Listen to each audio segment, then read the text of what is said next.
Hi hello ನಮಸ್ಕಾರ, ಎಲ್ಲರೂ ಹೇಗಿದ್ದೀರಿ? ಹೋಪ್ ಎಲ್ಲರೂ ಚೆನ್ನಾಗಿದ್ದೀರಾ ಅಂತ ಭಾವಿಸ್ತಾ ಇವತ್ತು ನಾನು ಝೀರೋ ಆಯಿಲ್ ಪಕೋಡ ಮಾಡ್ತಾಯಿದ್ದೀನಿ. ಅದು ಏರ್ ಫ್ರೈಯರಲ್ಲಿ. ಮೊದಲಿಗೆ ನಾನು ಒಂದು ಬಟ್ಲಷ್ಟು ಕಡಲೆ ಹಿಟ್ಟು ತೊಗೊಂಡು ಒಂದು ಬಾಣಲಿಲಿ ಫ್ರೈ ಮಾಡ್ಕೊತೀನಿ. ಆಯಿಲ್ ಇಲ್ಲದೆ ಫ್ರೈ ಮಾಡ್ಕೊತೀನಿ. ನೋಡಿಕೊಂಡು ಗಂಟಿದ್ರೆ ಜಲ್ದಿ ಹಿಡೀರಿ, ಇಲ್ಲ ಅಂದರೆ ಏನು ಬೇಡ, ಎಲ್ಲ ನೀಟಾಗೇ ಇತ್ತು. ಸೊ ಅದನ್ನೇ ಹಾಕಿ ನಾನು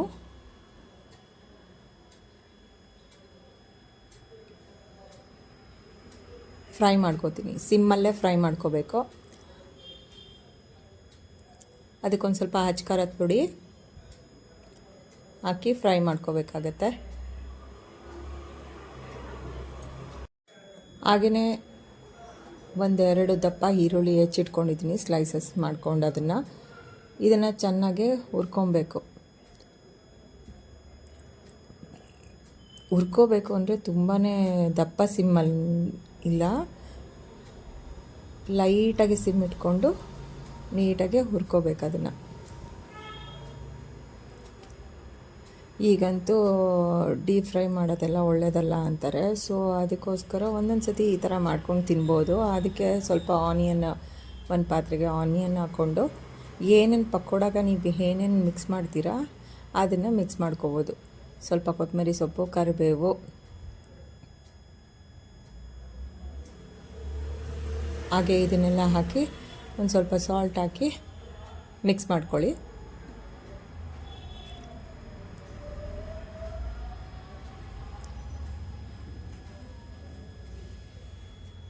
ಹಾಗೆ ಹೀಗೆ ನಾವು ಫ್ರೈ ಮಾಡಿ ಇಟ್ಕೊಂಡಿದ್ವಲ್ಲ ಅದನ್ನು ಇದಕ್ಕೆ ಆ್ಯಡ್ ಮಾಡಿ ಫಸ್ಟು ಇದು ಸಾಲ್ಟ್ ಎಲ್ಲ ಈರುಳ್ಳಿಗೆ ಚೆನ್ನಾಗಿ ಇಟ್ಕೋಬೇಕು.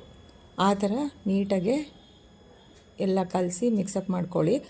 ಆಮೇಲೆ ಇದೇನಿದೆ ಕಡಲೆ ಹಿಟ್ಟು ಫ್ರೈ ಮಾಡ್ಕೊಂಡಿದ್ವಲ್ಲ ಅದನ್ನು ಆ್ಯಡ್ ಮಾಡಿ ಚೆನ್ನಾಗಿ ಇದನ್ನು ಇಸ್ಕೊಬೇಕು.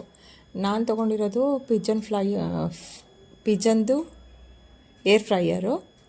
ಇದು ಬಂದು 190 ಡಿಗ್ರಿಲಿ ಇಟ್ಕೊಂಡು